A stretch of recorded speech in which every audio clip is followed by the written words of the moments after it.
Boa noite, bem-vindos. A graça e a paz do Senhor Jesus. Hoje você está vendo aí o tema, a Celinha já colocou o texto aí direto na tela, né? Ela pegou aí o endereço, a referência bíblica, já colocou o texto. Este é o nosso primeiro texto, porque nós faremos hoje uma abordagem temática, e por ser temática, ela vai funcionar e chegar aos seus ouvidos mais ou menos no formato de um estudo bíblico. Não é um estudo bíblico, mas no formato de um estudo bíblico. Pelo menos se você vai fazer um acompanhamento das referências que faremos, Bíblia na mão, você vai se sentir aí como se estivesse participando de uma classe de escola dominical, ainda que seja um sábado à noite. E este é o nosso primeiro texto para reforçar ou para confirmar o nosso tema que estamos propondo para nossa meditação desta noite, a Mãe Palavra. Exatamente porque queremos provar biblicamente que a palavra de Deus é mãe para a nossa fé, mãe para a nossa fé. E é muito apropriado que a gente pense nisso.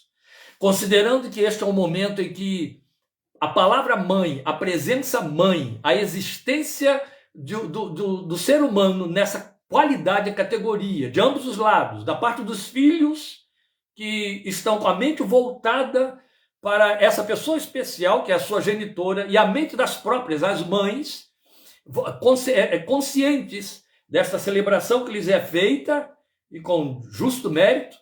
Então este é um momento importante de nós aproveitarmos este ensejo para pensarmos em algo que pouca gente se apercebe e até poucos sabem.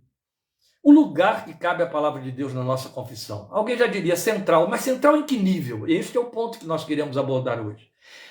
Nós sabemos, nós evangélicos, nós protestantes, há 500 anos temos levantado a bandeira de que a nossa confissão tem como autoridade única a palavra de Deus, a palavra escrita, a palavra pregada como fomentadora da nossa fé, a palavra para ser crida, cumprida e defendida. Na verdade, a defesa desta palavra custou a vida a milhares de santos ao longo dos séculos e nesses últimos 500 anos, não menos. Tamanha a sua importância. Mas é evidente que temos vivido um fenômeno de descaso para com ela, como Jesus profetizou, ele disse que isso aconteceria. E nós sabemos que ela tem perdido o seu lugar de proeminência, de centralização e de autoridade absoluta. Aliás, ela hoje tem sido questionada nos próprios púlpitos. Sugestões obscenas têm sido feitas da parte de grandes mestres, especialmente aqui na cidade de São Paulo, com a pretensão de que ela precisa ser adaptada à realidade profana deste mundo decaído. Ninguém pasme, isso está circulando por aí à vontade em algumas igrejas e com muitos adeptos e na internet. Estas coisas não nos surpreendem. O que nós queremos considerar aqui é exatamente isso, que saindo daquela temática teórica, dogmática, não é? A Bíblia como centro, a Bíblia como autoridade, nós queremos hoje posicioná-la como sendo genitora, mãe, a geradora, para que você perceba que estamos tratando com o que é central na nossa confissão e não pode ser mexido, de nenhuma maneira. E eu espero e creio nisso, vou ler o texto, vou orar, crendo que Deus, por sua misericórdia, nos ajudará a sustentar esse tema e defendê-lo, de maneira que isto aqueça os nossos corações. Eu estou fazendo todo esse preâmbulo aqui, preparando você justamente para a sua atenção se voltar totalmente para esse nosso tema. Não apenas, embora seja o mais importante, as considerações bíblicas que vamos fazer, mas o tema em si, a Mãe Palavra. Porque quando a gente fala aqui da descentralização da Bíblia, nós estamos só nos referindo a comunidades, a grupos, que inclusive colocaram outras coisas no lugar da Bíblia, na realização da liturgia, na funcionalidade do culto que se presta a Deus. Emergimos de um tempo em que o lugar da Bíblia no culto era aquele lugar em que tudo que ia funcionar. Primeiro, ela ocupava o último espaço da liturgia, não é? Por quê? Porque tudo que ia funcionar em direção, ou dentro do culto, era em direção à preparação de todo o povo, pregador e ouvintes, para o momento da manifestação da pregação da palavra profética de Deus. Sem entrar aqui em terrenos de solenidade, liturgias, etc. Estamos falando aqui da procedência desse procedimento, dessa técnica, porque se tratava de uma preparação para a razão da reunião dos filhos de Deus. Serem alimentados, serem exortados, receberem a palavra da profecia, sabendo que a profecia se baseia nesse triplé de que a Bíblia fala para nós. Ela exorta, edifica e consola. As três coisas precisando acontecer. Sabemos do seu poder inerente, e disto queremos falar esta noite. Mas quando a gente fala de descentralização, não é só com respeito, como eu disse, ao ajuntamento à comunidade. Até por efeito de má influência, ou por conversões questionáveis. Meus queridos, levem a sério isso aqui, que é muito importante. Não se confunda, existem conversões questionáveis. Quando eu falo de conversões questionáveis, eu não estou me referindo a pessoas que entram num auditório evangélico, participam de um culto e depois se entendem crentes, são batizadas, declaradas crentes. Eu me refiro até ao próprio púlpito, à liderança. Conversões questionáveis. Porque não passam, não conseguem passar pelo prisma do que Jesus disse: por seus frutos serão conhecidos. E a razão principal, ainda hoje à tarde comentávamos isso com nossos filhos que estão aqui, o fato de que a gente conhece a veridicidade, a procedência, a legitimidade de um confessor cristão pelo lugar que ele dá à palavra na vida dele. Não é pela verbalização que ele faz dela. Não precisa. Você tem aí políticos, ímpios, confessores de seitas, filósofos, citando verbetes bíblicos o tempo todo. Isso não faz deles cristãos, nem homens tementes a Deus, e muito menos que creem no poder da palavra de Deus. Então, o fato de que algumas pessoas, porque frequentam cultos e saem pronunciando Bíblia, podem parecer pessoas que foram geradas nesta palavra, está muito longe disso. Nós precisamos considerar estas coisas. É fácil identificar o cristão biblicamente centrado, porque não se trata de uma verbalização, modus vivendi, modus operandi, a forma dele se manifestar na vida. A mãe palavra nós vamos extrair do texto de 1 de Pedro 1,23, e logo depois eu quero conduzir você aí pertinho, coladinho a Pedro, a Tiago 1,18. Os dois textos que referendam isso nosso tema, e logo em seguida estaremos orando. O primeiro texto, como a Celinha colocou na tela, quem está acompanhando já pode ter lido, 1 de Pedro 1,23, vocês foram regenerados, não de uma semente perecível, mas imperecível, por meio da palavra de Deus, viva e permanente. Este não é o único texto que enfatiza que a palavra de Deus é viva. E temos de aprender e entender isso. Ela é viva, ela funciona sozinha. Ela é viva, ela tem vida própria. Viva e permanente. Logo em seguida temos o texto de Tiago, como eu disse, coladinho aí, um pouquinho antes de Pedro, 1,18, em que ele vai dizer para nós, por sua decisão, pela decisão de Deus, não é? O Pai das luzes, de que ele fala no versículo 17, por sua decisão, ele nos gerou pela palavra da verdade. Ele se serviu de quê para nos gerar? Qual foi o útero que Deus usou? Para encarnar a palavra viva. Ele se serviu do útero de Maria. Para encarnar os filhos espirituais por meio da palavra encarnada, palavra viva, Jesus, ele se serviu da palavra viva. E é isso de que Tiago está falando em 1,18. Por sua decisão, ele nos gerou pela palavra da verdade, a fim de sermos como que os primeiros frutos de tudo que ele criou. Deus meu, há tanto a pensar e dizer só nesse texto de Tiago 1,18, mas não é o que faremos hoje. No entanto, vamos tomá-lo como reforço, juntamente ao texto de Pedro 1,23, do nosso tema, a Mãe Palavra. Ore comigo agora, para que o Senhor esteja preparando seu coração, o meu coração, o verdadeiro temor e o lugar que cabe a esta palavra nesta noite sobre nossa fé. Obrigado, Pai. Obrigado pela palavra revelada. Obrigado, meu Deus, pelo que ela produz em nossas vidas. Obrigado porque ela é um celeiro de promessas. Por ela somos sustentados. A nossa fé depende total e completamente de nela crer, de dela se alimentar. Não existe uma fé que nos sustente oriunda de atos de culto, da observação de um sinal ou de um milagre. Essa resposta a esses eventos e fenômenos não se permanece, não gera nada, apenas produz emoções, reações, mas não produz vida, não traduz vida e vida que permanece. Mas a tua palavra sozinha gera a nossa fé, trabalha o nosso interior, aponta Jesus e nos atrai para ele, nos alimenta e sustenta todos os dias da nossa vida. Em cada enfrentamento, em cada situação, nos esclarece, ilumina, guia, oh Deus, glória ao teu nome por tua palavra. Queremos te celebrar e dizer como salmista, no Senhor eu louvarei a sua palavra. E rogamos que agora tu a apliques aos nossos corações, que o teu Espírito que a gerou, a ilumine em nossos corações, teu Espírito que a revelou, a traga aos nossos corações e nos ensine, e nos abençoe, e nos edifique, se sirva dela para tratar conosco, porque nela ouvimos a tua voz. Nós cremos, em ti esperamos e oramos pela fé em Cristo Jesus, a palavra viva encarnada, verdade de Deus, hoje e sempre. Amém. Amém. Lindo texto, não é? E lindo também o texto de Tiago 1,18, que foi o último que nós lemos aí, quando ele diz que Deus nos gerou pela palavra da verdade, a fim de que fôssemos como que os primeiros da sua criação.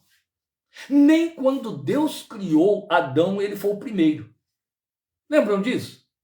Na criação de Gênesis, quando ali o Deus Criador é revelado, Adão foi o último ato da criação de Deus. Lembre disso. Então, de que Tiago está falando? Ele nos gerou pela palavra da verdade para que fôssemos como que os primeiros da sua criação, sim. Porque quando ele criou todo o planeta, ele já tinha pensado no plano da redenção dos homens que ele criaria e que cairiam. E ele já, como disse Paulo claramente para nós em Efésios 2,10, ele já nos pensou e nos elegeu e preparou para as boas obras criadas em Cristo Jesus, para que caminhemos ou caminhássemos nelas. É justamente aí a ideia de Tiago quando ele diz que Deus nos gerou pela palavra para sermos as primícias da sua criação. Coisa linda, não é? Mas o foco que estamos pensando aqui é a palavra como útero, a palavra geradora, a mãe palavra.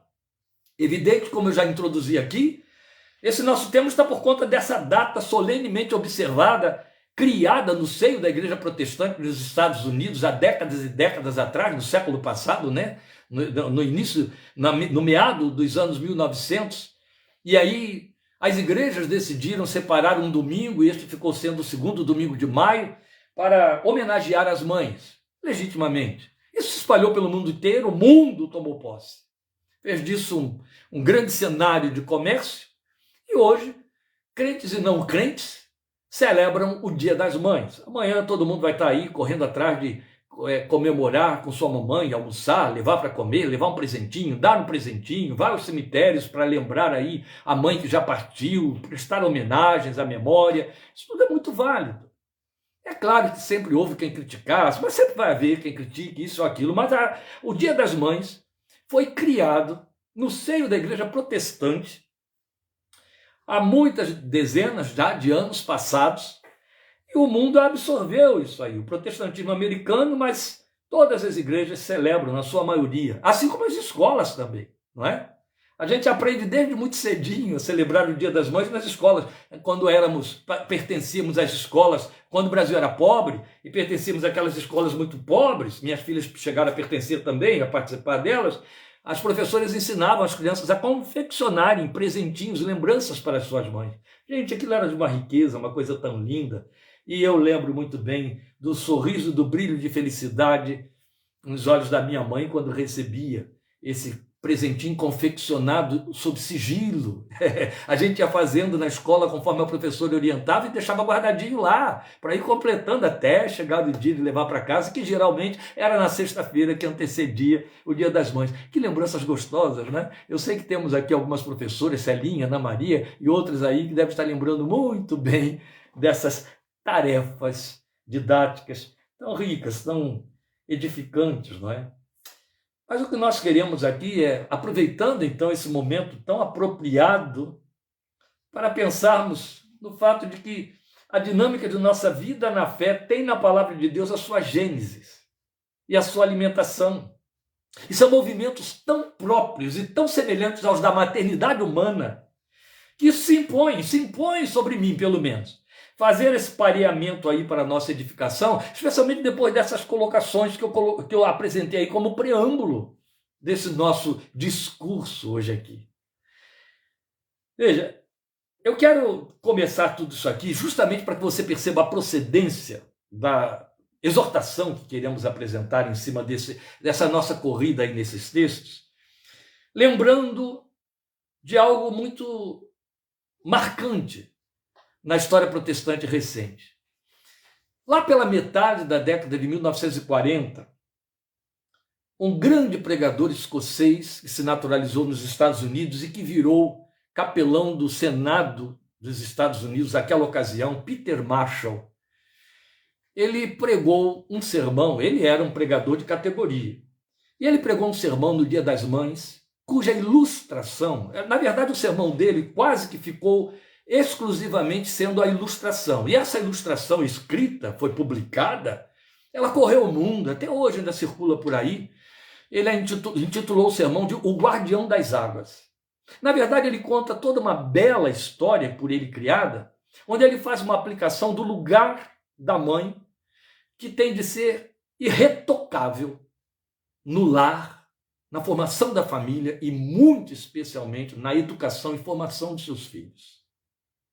Ora, tenho absoluta certeza, especialmente porque li a biografia de Peter Marshall toda, que ele nunca tomou conhecimento, mesmo na sua época, de nenhuma linha do que a psicologia, especialmente a psicanálise, ensina, fala sobre o papel da mãe na formação da estrutura personal, moral, psíquica do seu filho. Nada se compara ao lugar da mãe. A criança pode nascer e perder a mãe, mas vai haver uma cuidadora que vai fazer esse papel. Vai valer como mãe do mesmo jeito. Mas quando falamos da mãe propriamente dita, aquela que tem um seio do qual a criança se alimenta, o neonato, o poder de formação, de organização e de destruição para a mente, para a estrutura psíquica dessa mãe é incomparável. As magnas doenças mentais, por exemplo, do nível das psicoses, as psicoses de excesso, como paranoia e esquizofrenia, elas são formadas no trato da criança com a mãe nos seus primeiros 2 meses de vida. Eu não estou aqui para dar uma aula de psicologia, não estou aqui para dar uma aula de maternagem, mas eu só estou pontuando isso aqui para você perceber a grande importância do que eu vou contar como sendo a ilustração de Peter Marshall sobre um lugar irretocável da mãe na formação da estrutura moral, psíquica, personal do seu filho.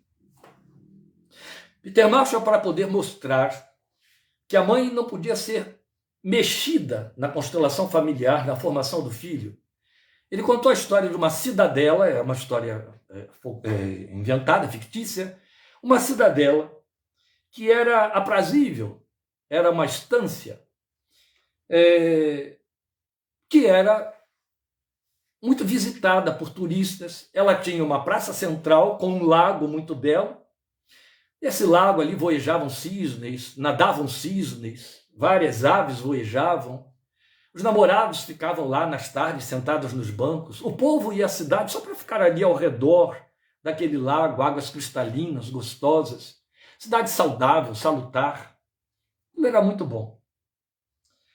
E é evidente que essa cidade, como toda cidade que se preza, tinha uma Câmara de Vereadores, tinha uma prefeitura, e lá entrou um grupo novo de legisladores para fazer a administração da cidade.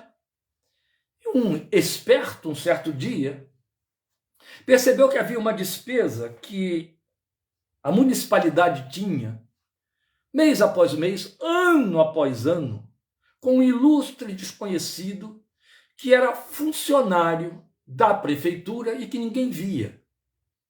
Foram verificar quem é esse funcionário, já deve estar muito idoso. Está na hora da gente aposentar esse homem. O que é que ele faz? Ninguém sabe, ele não vem aqui, não aparece, etc. Ah, ele mora lá nas fontes, nos mananciais do rio que vem e alimenta o nosso lago. E o que é que ele faz? Oh, ele é um guardião, ele fica lá para tomar conta, para limpar, manter tudo preservadinho. Mas as pessoas vão lá? Não, é lá no alto da serra, bem no meio do matagal, ninguém vai lá. As pessoas só vêm aqui na praça. Gente, isso já tem muitos anos. Temos que ver se esse homem ainda tem necessidade de estar lá e se precisamos continuar mantendo essa despesa. Foram lá, mandaram uma equipe que chegou até lá e encontraram lá realmente um homem idoso, que estava idoso, mas começou o seu trabalho quando ainda estava no vigor das suas forças, ainda era jovem, mas ficou lá dezenas de anos. Foram lá, ele os recebeu muito bem na sua cabaninha e perguntaram a ele: o que o senhor faz aqui? Ah, eu preservo isso aqui limpo, eu não deixo que as folhas virem musgos, que animais morram aqui nessas águas, para poder manter isso aqui sempre fluindo, limpinho, para manter a cidade lá embaixo bem abastecida e conservadinha. Não, mas isso aí é um serviço que o senhor não pode mais fazer, o senhor já está muito idoso, não é mais necessário. A gente tem maquinários hoje em dia, tem outras coisas que podem cuidar. Nós vamos aposentar o senhor. Aposentar o guardião, tirar ele de lá. No início ficou tudo muito bem, inclusive um dinheirinho sobrando, né? No caixa da prefeitura. Mas as semanas foram passando. E à medida que as semanas foram passando, também vieram os meses, e não havia mais ninguém lá para cuidar de manter a fonte limpa. O resultado é que começaram a se amontoar entulhos, folhas, animais que morriam por ali, musgos, e aquilo foi começando a feder, a impedir o fluxo da água. E a água foi diminuindo, diminuindo, diminuindo, até que se estagnou. O lago deixou de ser alimentado. A princípio ninguém percebeu nada, mas aos poucos, os primeiros usuários da água se deram conta de que ela já estava infecta e não prestava mais, e começaram a bater asas e literalmente voar. Então as águas começaram a perder a coloração, as aves foram embora, os cisnes também pularam fora, e as águas foram ficando turvas, escuras, mal cheirosas. Começou a surgir doença, problema, e aí começou a queixa, e os turistas também desapareceram, a cidade começou a perder renda, e as pessoas começaram a criticar. O cartão postal começou a virar uma caixa de papelão. Começaram então a questionar os administradores da municipalidade, o que estava acontecendo, por que eles deixaram aquilo ficar daquele jeito, o que aconteceu, como foi, até que alguém acendeu a luz e disse: gente, isso aqui aconteceu porque a gente tirou o guardião lá das águas, a gente tirou o velhinho de lá das fontes, e a água parou de fluir, parou de ser alimentada, morreu, o lago está morto. O que temos de fazer? Cara, nós temos que botar alguém lá para limpar aquilo, fazer essa água fluir de novo, trazer vida aqui de volta. Bem, então vamos abrir aí um edital e vamos convidar candidatos aí, etc. Apareceram algumas pessoas para se candidatar ao cargo, até por conta do salário ser maior. Mas quando mostravam a essas pessoas onde teriam de morar e o que teriam de fazer, elas desistiam. E aí eles perceberam que estavam com a sua sorte no azar. Não teve outra opção a não ser procurar o velhinho lá, todo quebradinho, e perguntar: o senhor quer voltar ao seu lugar de origem? E o velho estava ansiando para voltar àquele lugar de onde o baniram. Ele disse: é para já. E o puseram lá de volta. Quando puseram aquele homem já velho e quebrado de volta à fonte das águas, ele não perdeu tempo. E ele começou a limpar, a restaurar, a fazer o que fez a vida inteira, do que era mestre. liberou tudo, limpou tudo, a água voltou a fluir, voltou a limpar, e começou a entrar lá no lago outra vez, a limpar o lago, limpar o lago, limpar o lago, e meses depois, tudo já estava de volta no lugar, as aves voltaram, o povo voltou ao seu lugar. Peter Marshall encerra a sua ilustração para dizer: esse é o papel da mãe na vida de uma família, na formação de um filho. Tire a mãe desse lugar, e as águas vão deixar de fluir, de alimentar e de produzir vida. Outras coisas infecciosas vão ocupar esse lugar e vão transmitir morte, e vão matar a vida do filho do lar, vão matar a herança, vão matar a história, vão matar a honra. A mãe é a grande guardiã da integridade de seus filhos. Volto a dizer, Peter Marshall não fez nenhuma consulta psicológica e psicanalítica para produzir o seu sermão. Ele trabalhou única e exclusivamente com a palavra de Deus, que deu uma ênfase sempre muito especial ao lugar de mãe na formação dos reis de Israel. Meus queridos, é exatamente este lugar em que Deus colocou a sua palavra no lago alimentador da nossa confissão, da nossa espiritualidade, da nossa fé. Você lembra que Jesus disse, isso está registrado em João capítulo 7, versículo 38, quem crê em mim, rios de água viva fluirão do seu ventre. Rios de água viva fluirão do seu ventre. E aí João esclareceu de imediato, isso ele disse a respeito do Espírito Santo, que haveriam de receber todos aqueles que nele crescem. O que é que o Espírito faz comigo e com você? Jesus disse. Ele nos guia a toda a verdade. Ele vos fará lembrar, Jesus disse, quando ele vier, ele vos fará lembrar de todas as coisas que eu vos tenho falado. Tire o Espírito de Deus, entristeça-o, apague-o, e você apaga a palavra e a fé se infecta. E o que vem é morte espiritual. Isso é muito sério. Então eu pretendo mostrar esse lugar da palavra na maternagem da nossa fé e confissão, e aí eu não vou ocupar tanto o seu tempo. Eu acho que o espaço que eu precisava mais da sua atenção foi ocupado agora. Eu quero agora reforçar apenas verbalizando a palavra de Deus para você, dando referêndum a isso que nós acabamos de expor. Então vou usar outros textos além do texto de Pedro aí, para dar esse reforço, mas eu quero ainda voltar ao texto de Pedro. Porque o texto de Pedro diz para nós, foi o que você leu no versículo 23 do capítulo 1, que fomos regenerados. E essa regeneração não foi feita de uma semente perecível, como os zigotos no útero materno. Não foi de uma semente, mas foi de uma semente imperecível. Aquela que não acaba, aquela que não se corrompe, aquela que não se destrói. Por meio da palavra de Deus, ele disse que é viva e é permanente. E aqui está um ponto de que poucas pessoas se dão conta. O que Pedro está dizendo aqui para nós é que a palavra é como uma mãe geradora.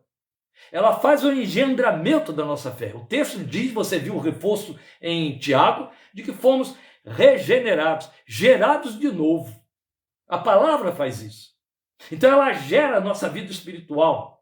E aqui vale lembrar que Jesus, a palavra encarnada, é o autor e consumador da nossa fé. Então a palavra é o útero germinativo de nossa confissão.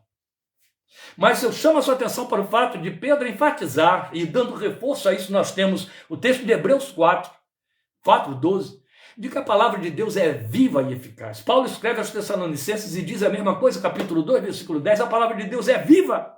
Então nós temos minimamente 3 textos de 3 autores diferentes, inspirados pelo Espírito de Deus, para dar reforço a um argumento pouco percebido, que a palavra de Deus é viva. Eles não estão fazendo elogios, eles estão posicionando, revelando algo de que poucos se percebem. O que vem a significar palavra viva, que a palavra é viva, é porque ela é bela? É porque ela é superior aos pensamentos humanos, às filosofias de todas as épocas? Não. Quando ele diz que ela é a palavra é viva, está dizendo que ela trabalha sozinha. Ela opera, ela se pensa, ela realiza, ela faz coisas acontecerem. Qual é a definição que nós temos para algo que está vivo? Funciona. Algo que está vivo, reage, por isso está vivo. Minimamente essas são definições que se aplicam para explicar a palavra viva sobre a nossa fé. Eu até disse hoje, conversando aquilo em que creio, que as pessoas pouco se apercebem de que quando leem a Bíblia, ou ouvem a palavra pregada, como Paulo diz em Romanos 10:17, texto que vou citar de novo, mais para frente, esta palavra entra lá. Se entra como semente, encontra um terreno fértil, ela germina. Foi isso que Jesus nos ensinou, foi a primeira parábola que o Senhor disse à igreja. Quando Jesus abriu a boca para ensinar em parábolas, a primeira parábola que ele pronunciou foi a parábola do semeador. E o que ele diz ali é que quando ela cai em boa terra, ela germina e produz frutos com abundância. Ela é viva. Este é o sentido de que ela é viva. Você sabe que quando você planta uma semente, um caroço de feijão, um caroço de milho, um grão de milho ou de feijão, e começa a arrebentar, ele começa a expulsar grânulos de areia que estão sobre ele, e começa a arrebentar um pequeníssimo broto, você entende que medrou, que viveu, está vivo, germinou a semente. A palavra faz isso. Ela fica jogada dentro do coração e ela produz vida. Esta é a razão porque algumas pessoas procuram fugir dela, procuram distorcê-la pelo fato de que, de alguma maneira, o comportamento, a forma de viver, a forma de se pronunciar, o testemunho vai contrariar essa palavra. Então a pessoa precisa não fazer contato com ela, não ouvi-la, para não ter dores de consciência, não ter desconfortos, não ter respostas a dar. Fazem fugas. Isso prova minimamente que a palavra que está ali dentro atua, ela está produzindo. A história da igreja está pontilhada de não poucos, mas milhares de experiências, e você certamente deve contar entre estas, do trabalho do Espírito te trazendo à memória em momentos significativos, de necessidades imprescindíveis, respostas de Deus sobre a palavra que está semeada dentro de você. Aflora na sua memória sem que você se dê conta. Aflora na sua memória no momento em que você está cheio de inquietações e de questionamentos. Ela vem. E você nem se dava conta de que ela estava lá dentro. Se admira, se surpreende. Bate palma para a sua memória. Nada disso. É o Espírito Santo que habita aí dentro de você. Não tem nada a ver com a sua memória. Ele jogou na sua memória, mas ele fez esse trabalho. E a palavra sozinha, de alguma forma, te traduziu uma resposta, te traduziu um conforto, um consolo, te deu segurança. Respondeu. Ela é viva. Não só. Quando você, crente, fiel em Jesus, que teme ao Senhor, que tem esta palavra como centro na sua vida, que a obedece. Qual é a primeira regra para que haja uma maternagem perfeita na vida de um filho? É essa mãe levar o seu filho a ser obediente ao que ela diz, ao que ela estabelece, à orientação que ela dá. Sem essa responsividade de obediência, o trabalho dela fica infrutífero. A palavra de Deus requer a obediência. E às vezes você se dá conta, e não poucas vezes, de que está sentindo um desconforto ou tendo uma orientação confortável numa certa direção por conta do que está plantado lá dentro de você. Há uma ordem impressa. Há uma convicção que foi colocada e que norteia a sua vida e que direciona você e que te traz respostas e que preserva você de acometimentos, de erros, de decisões questionáveis. E muitas vezes, por conta do tamanho do espaço que essa palavra ocupa na centralização da sua moral, da sua confissão, das suas convicções, você toma decisões que espantam outros. Você faz recuos onde outros avançariam. Porque dentro de você há um freio. E esse freio se chama Palavra de Deus. Ela está aí dentro. Ela é uma mãe orientadora, gerando vida. E quando Pedro diz para nós, e o autor de Hebreus, e Paulo, escrevendo aos Tessalonicenses, dizem para nós que ela é viva, o que ele está dizendo é que ela está trabalhando, ela não para. Viva e eficaz, Paulo disse. Viva e eficaz, o autor de Hebreus disse. Ela está trabalhando, ela está operando. Ela não fica esquecida e latente. Ela age, ela funciona, ela gera nossa vida espiritual. Depois você vai ter Pedro nos apresentando que essa genitora, que é a palavra, ela tem a superioridade comparativa às mães, porque as mães são perecíveis. Esta palavra não é. Ela se mantém viva dentro de você até seu último instante. Você pode até esquecer orientações que entraram pelo ouvido, vindas da parte da sua mãe, mas há aquelas que ficaram impressas no espírito, especialmente as que surgiram nos seus 5 primeiros anos de vida. São as que marcam para sempre. Mas da palavra você não esquece. Aquela é possível, porque é perecível. Mas esta não é, porque é imperecível e permanente. Pedro diz, ela permanece. Isso é lindo, não é? Permanece. Nunca perde seu poder de retidão e de eficácia. Mas veja, qual é a primeira significação simbólica da mãe para nós quando filhos? Você já se deu conta, você que tem o privilégio de ter mãe viva, mãe idosa, você que já atingiu a idade da maturidade com umas boas décadas, então tem uma mãe viva ainda, com as cães brancas, ruguinhas na pele, já meio curvadinha, a mãe idosa, mas ainda atuante, ainda operante. Qual é a melhor memória que você tem a respeito dessa mãe? Tudo bem, você pode me dizer o carinho, o trato, o toque. Você há de convir, você casou, saiu de casa, ficou adulto, adulta. Esse toque não existe mais. Deixou de existir há muito tempo. Ele pode até sair pelos olhos, etc., mas ele não existe mais. Mas há uma coisa que está grafada na sua memória. Mãe é símbolo de comida, no bom sentido. Você vai lembrar sempre, se não de toda a mesa, de um prato. Sempre vai haver na experiência de todo homem, de toda mulher, um momento em que ele vai dizer para um amigo, para um colega, para um cônjuge, para uma outra pessoa: minha mãe fazia um prato, minha mãe preparava isso aqui, aí eu me lembro, ou eu sinto saudade, ou eu desejo, ou eu queria, se hoje eu tivesse aqui esse prato feito pela minha mãe. Faz parte da experiência do ser humano. É muito interessante. Tudo bem, a gente sabe daquelas mães que não cozinham mesmo. Nunca fizeram isso. Esse fenômeno inverso existe. Coitadas e coitados desses filhos. Mas indo aí para as condições normais de temperatura, a grande maioria faz nem que seja um feijão diferenciado. Isso fica na memória, é grafado para sempre. A mãe é alimentadora. Ela é naturalmente alimentadora. Mesmo que ela compre a sua comida, há uma forma toda diferenciada de dar esse alimento ao filho, de levar esse alimento até ali, até a sua boca.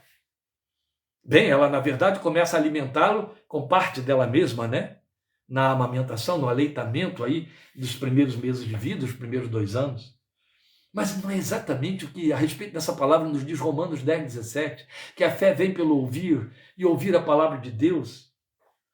Mas outro tanto, nós vamos ter Jesus dizendo que o homem não vai viver só de pão. Ele está citando também Deuteronômio 8:2, que o homem não vai viver só de pão, mas de toda a palavra que procede da boca de Deus. Isso está em Mateus 4:4, foi o que ele disse para o diabo, o tentador, e é uma verdade, ele tirou lá de Deuteronômio 8:2, onde o diabo também tinha ido para confrontá-lo na tentação.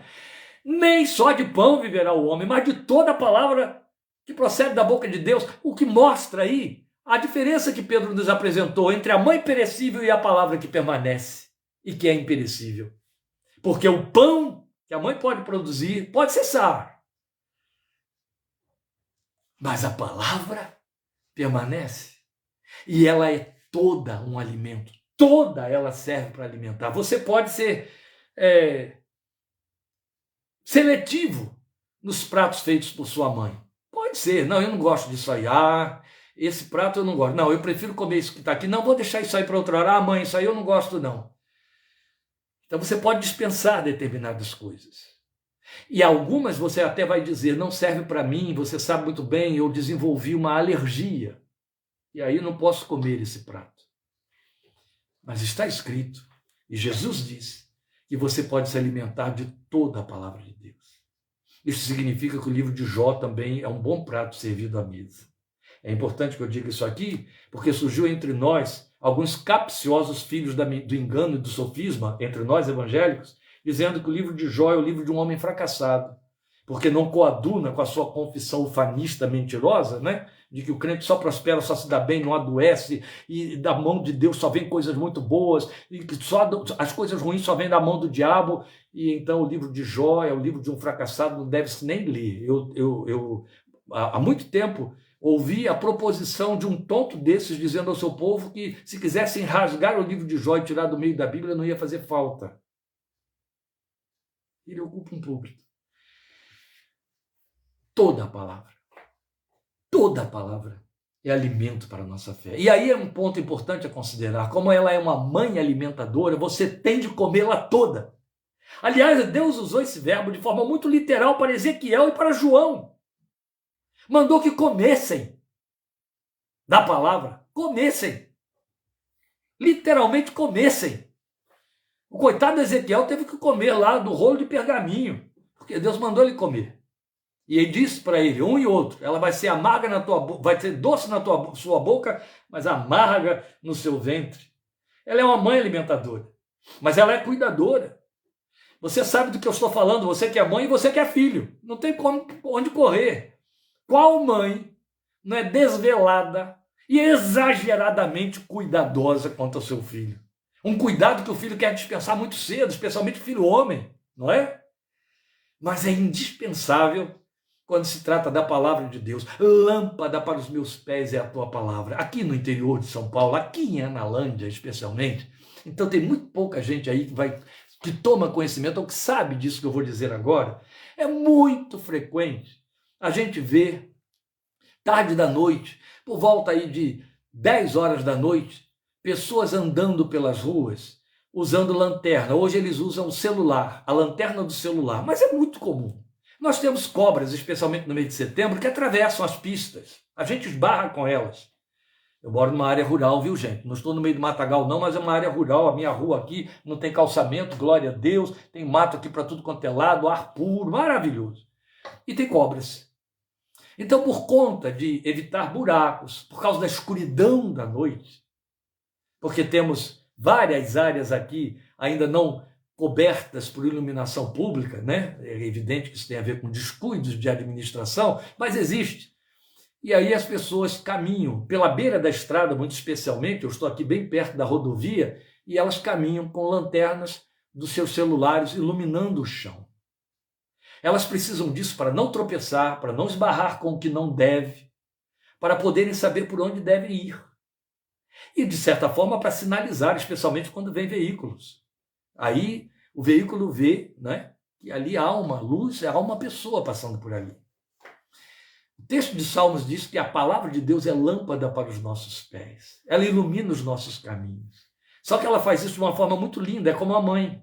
Quando a mãe ilumina o caminho do filho, ela ilumina dizendo, não vá por ali, não ande ali, não saia com eles, não servem para você, não é desse jeito. A palavra de Deus cumpre essa função. Ela ilumina o seu caminho não só para lhe dirigir, mas para lhe proteger. É uma mãe, com toda certeza. Mas também é uma mãe disciplinadora, como toda mãe inevitavelmente tem de ser. Hebreus 12:5 mostra isso para nós. Há uma queixa de Deus quanto ao seu povo, através da boca do autor de Hebreus, dizendo, vocês se esqueceram da palavra de ânimo que ele dirige a vocês como filhos. Meu filho, não despreze a disciplina do Senhor, nem se magoe com a sua repreensão. É fato. Ela é uma vara de correção na nossa alma. E como precisamos disso.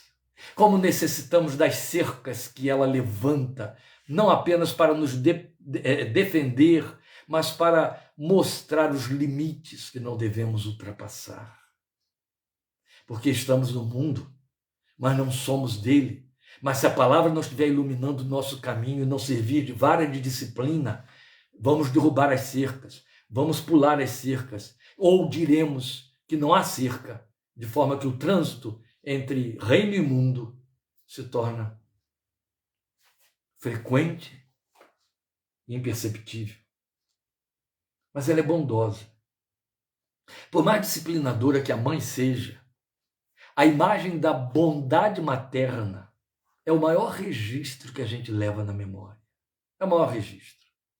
Uma das coisas que mais machuca o órfão adulto, é que isso faz parte da experiência de todo ser humano com respeito aos mortos em geral, especialmente se esse morto for mãe, se esse morto for um pai, alguém do seu afeto direto, um cônjuge. Na experiência da vida, a gente tem maus momentos, muitos maus momentos, especialmente na adolescência. Eu acho que não há um filho que não tenha mau momento na relação, no trato com seus genitores do que o adolescente. Não tem um. Porque é evidente, é o momento do conflito pessoal e onde as restrições se tornam mais intensas da parte dos pais, especialmente da mãe, que é com quem ele convive mais. Então, nessa hora, tem muita bronca. Nessa hora tem muita disciplina, tem muita proibição, e vem muita raiva, e muita revolta, e muito bater de porta, e muito sacudir de pés, e muito palavreado, e bater de ombros, e por aí. São os maus momentos. Os maus momentos da incompreensão de uma mãe. Existe a mãe egoísta, a mãe que exagera, que exige, que pede. E esses maus momentos, eles marcam, magoam. Essa mãe morre. Esse pai morre. Até um amigo, quando morre, há um processo quase que automático na nossa mente de fazer uma anulação, se não no todo, mas em grande parte, dos maus momentos, das más memórias, das más lembranças. E outro tanto, é um processo nosso, é um processo de consolação do luto, que a nossa psique trabalha isso gratuitamente. Ela faz compensação e ela coloca no lugar das más memórias as boas memórias, as boas lembranças, os bons e melhores momentos. É um processo natural nosso. E eles ficam. E a gente se abre para eles porque a gente quer esse consolo. E então a imagem da mãe bondosa, a mãe que é boa, a mãe benfazeja, acolhedora, que compreende, que acarinha, essa prevalece, essa salta, ela traz cenas e cenas dentro da nossa memória e permanece. A mãe bondosa.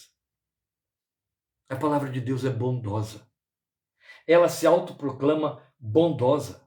Está em Hebreus 6, 4 e 5. Ora, para aqueles que uma vez foram iluminados, provaram o dom celestial, tornaram-se participantes do Espírito Santo, experimentaram a bondade da palavra de Deus e os poderes da era que há de vir. Gente, isso aqui é de uma sumidade. Experimentaram a bondade da palavra de Deus. Você já parou para pensar nisso? Que esta palavra é bondosa. Claro, ela é a palavra do Deus que é bom. Jesus declarou que Deus é bom. O próprio Deus declarou: provem e vejam que eu sou bom. A sua palavra tem boa vontade para conosco, é bondosa. Ela tem a melhor proposta e a melhor intenção. Isso inevitavelmente nos lembra Jeremias 29:11, é a palavra bondosa. Eu é que sei, disse o Senhor, que pensamentos, que planos eu tenho a respeito de vocês. Planos e pensamentos de paz, e não de mal, mas de bem, para que vocês cheguem ao fim que esperam. E é fato. Quando uma pessoa é boa, ela tem a melhor intenção possível a respeito da outra pessoa. Isso define da forma mais perfeita o que é bondade no ser humano. Uma pessoa é bondosa quando ela tem a melhor intenção a respeito do outro. Então, para com aquele outro, ela é bondosa. A Bíblia mostra que Deus tem a própria Bíblia mostra que Deus tem a melhor intenção a nosso respeito e a revela na sua palavra. Então a palavra, quando ministra para nós, quando é ministrada para nós, quando nos exorta, quando cria restrições, quando entusiasma a nossa esperança e alimenta a nossa esperança, ela está nos dando o melhor objetivo. Ela está pensando no nosso benefício, na melhor coisa que pode ter para nós. Isso é bondade. Isso é bondade. E a palavra também é uma mãe transformadora. Aqui nós temos um ponto diferencial entre essa mãe imperecível e permanente de que Pedro falou e a mãe perecível, aquela que tem suas limitações por conta da sua humanidade, é falha e mortal. A palavra de Deus é uma mãe transformadora que supera incomparavelmente a mãe humana. Porque as mães, todas elas, isso faz parte do ser mãe, todas elas engendram sonhos para seus filhos. Elas começam a engendrar esses sonhos antes mesmo de engravidar. E quando os filhos já estão sendo engendrados nos seus ventres, elas vão elaborando esses sonhos. O primeiro sonho que a mãe tem, ela procura compartilhar geralmente com o marido ou com seus familiares, é o nome dessa criança. Geralmente escolhe 2 porque ainda não sabe o sexo. Hoje em dia, como todo mundo tem condições de descobrir o sexo através de ultrassons com muita antecedência, o nome se fixa. Então a primeira coisa que se corre atrás para fazer é nome. E nenhuma mãe escolhe um nome que ela considere feio. Por que ela não escolhe um nome que ela considere feio? Se ela soubesse que aquele nome é feio, o filho pode até achar que é feio e trocar esse nome lá na frente, isso também acontece. Mas quando a mãe escolheu, ela não tinha essa pretensão. Ou ela fez uma vinculação com um ícone qualquer. E aí ela está ensejando que essa criança seja uma replicação daquele ícone, porque é um ícone de sucesso, de bom procedimento, ou então de bom sucedimento. Ou ela escolhe um nome que é uma promessa. Se ela sabe o significado do nome, esse nome então é promissor. Qual é a razão? Porque a grande maioria, quase que a maioria absoluta dos filhos dos evangélicos tem nomes bíblicos. E esses nomes são sempre dos heróis da Bíblia. Ninguém chama um filho de Lúcifer, esse nome está na Bíblia. Ninguém. Ninguém dá ao filho o nome de Nabal. Ninguém dá o nome a um filho dos anti-heróis, daqueles que foram vergonha na história do povo de Deus, mas escolhe o nome dos heróis, escolhe o nome daqueles que se projetaram, escolhe o nome daqueles que foram aplaudidos, elogiados: Estevão, Eunice, Lloyd, Débora, não é verdade? Maria, José, Davi, meu Deus, João, Pedro, Lucas, Mateus, Paulo. Eu acho que a gente pode parear José com Paulo. Mas você vai ter nomes de profetas: Jeremias, Isaías, Ezequiel. Oh, meu Deus. O que está por detrás disso? Sonhos. Essas mães engendrando sonhos para seus filhos. Mas por mais que elas os influenciem, e elas podem, muito mais do que sabem, elas não podem impor nem capacitá-los suficientemente na decisão da realização desses sonhos. Mas a palavra mãe pode. Ela pode fazer as duas coisas. Ela pode gerar os sonhos e ela pode capacitar os filhos para cumpri-los. Eu vou provar isso com Hebreus 4:12. Pois a palavra de Deus é viva e eficaz. Viva e eficaz. É mais afiada que qualquer espada de 2 gumes. Ela penetra até o ponto de dividir alma e espírito. É aí que os sonhos são engendrados. E a mãe, o máximo que ela consegue fazer é chegar até a alma, até a estrutura psíquica, sem grandes poderes de influência.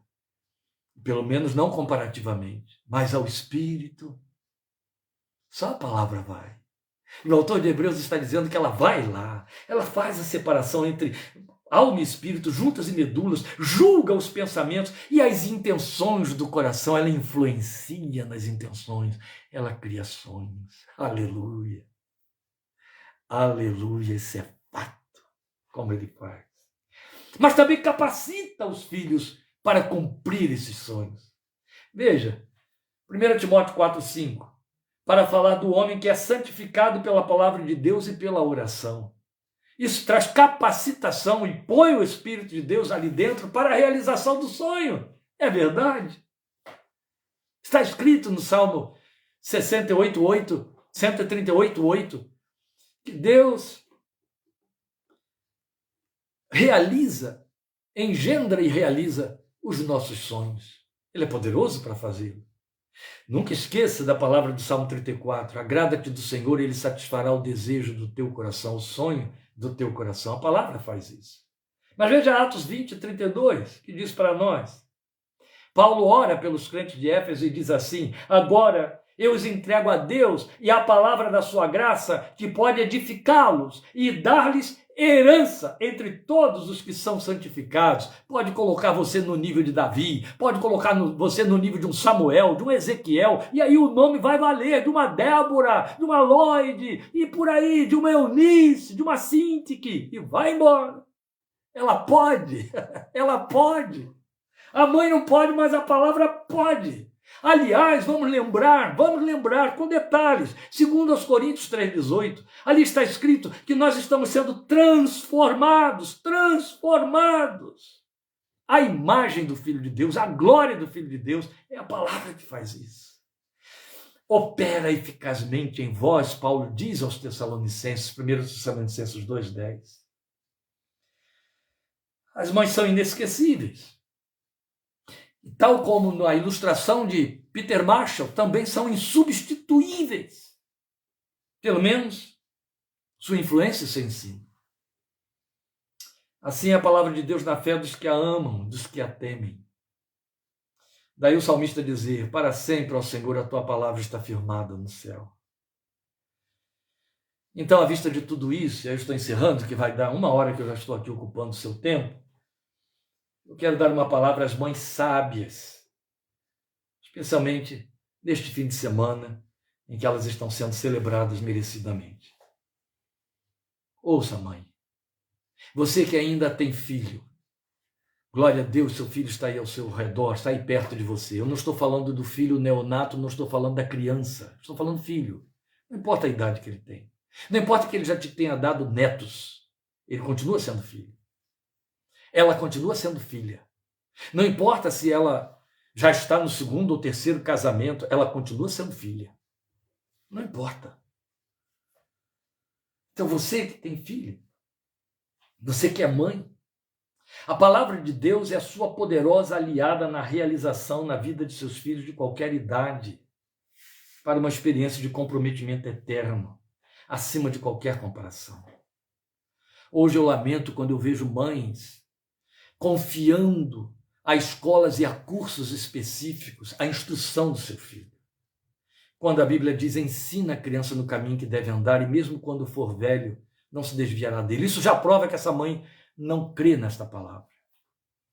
E acredita que cursos, terapias, escolhas de ambientes, formadores, é que vão gerar a transformação da vida de seus filhos. Não. Outras dizem: mas quando meu filho era criança, eu não era crente, pelo contrário, eu era pagã mesmo. Não importa, agora você é crente, o Espírito de Deus habita dentro de você, e você ainda é mãe, você ainda tem poder de influência. Abençoa seu filho com a palavra. Brinda-o com a palavra.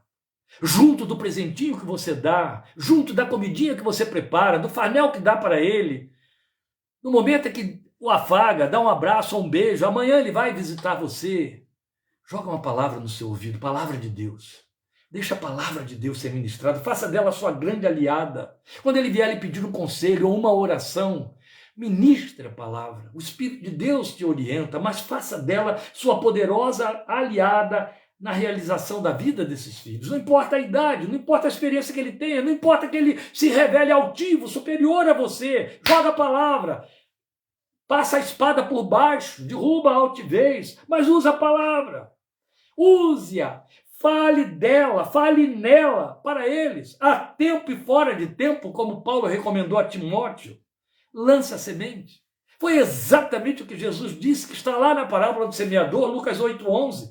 Este é o significado da parábola, o Senhor disse: a semente é a palavra de Deus, crente, crente mãe, mãe crente, Creia nisso, ouça isso, guarda isso no seu coração. A palavra de Deus é semente, sempre será semente. Lança a semente a tempo e fora de tempo. Como diz Eclesiastes, não sabe, sem saber para onde ela vai cair, mas lança a semente, lança a palavra como semente, lança na oração, lança nas referências, lança nos aconselhamentos, lança no acarinhar, joga a palavra, deixa ela entrar, ela é semente, a seu tempo há de produzir, porque Deus declarou, eu velo sobre a minha palavra para cumprir, aleluia, e Ele cumpre isso na nossa vida. Ainda hoje à tarde, meu genro estava me lembrando isso e é fato. Jamais abra mão de seu lugar de guardiã, de conselheira, de guia, mesmo que eles não peçam a sua orientação. Daqueles que lhes foram confiados, nunca abra mão, porque senão a água vai parar de fluir e vai contaminar o lago da vida, entende? Parabéns a todas as mães presentes, as mães futuras, e também a memória daquelas que ficaram eternas no amor de seus filhos. Deus te abençoe. Deus te abençoe pela mãe que você tem, pela mãe que você teve. Deus abençoe você, preciosa cooperadora de Deus na criação. Mãe, amanhã estaremos colocando uma mensagem na nossa página do Facebook, totalmente dedicada a você que é mãe, e alguns irmãos já receberam aí através de e-mail, os que têm tido cuidado de ir lá verificar o e-mail, receberam, certo? Deus te abençoe, te fortaleça, obrigado por sua atenção, sua participação, e em nome de Jesus estejamos juntos quinta-feira, estudando a palavra, e novamente sábado que vem, 19h30, amém? Temos uma palavra especial para o próximo sábado. Que Deus, é a palavra de sábado que vem, nos abra os olhos. O Senhor te abençoe, em nome de Jesus.